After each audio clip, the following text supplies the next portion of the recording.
Les irritations transmises au cerveau et à l'estomac par un organe enflammé diminuent quelquefois malgré la persistance de l'inflammation qui les avait excités et ces deux viscères reprennent leur fonction pendant que le cœur continue d'être vivement irrité et d'entretenir la fièvre.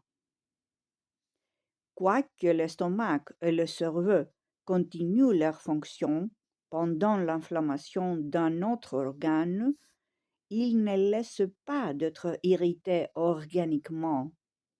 Leur irritation est toujours près de l'inflammation et si élève bien souvent, si les foyers qui l'entretiennent persévèrent jusqu'à la mort.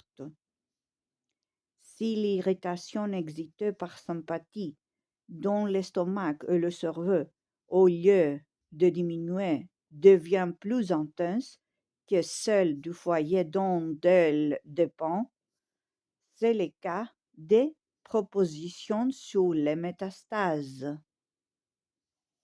L'inflammation de l'encéphale entraîne toujours celle des voies digestives et quelquefois celle de leur annexe. C'est une sympathie organique. L'inflammation de l'encéphale est plus souvent l'effet sympathique des inflammations de l'estomac que leur cause.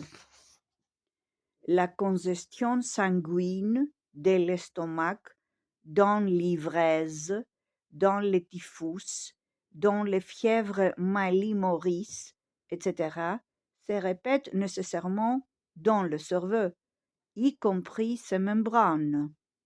L'inflammation de l'encéphale excite des phénomènes nerveux qu'on a pris souvent pour essentiels.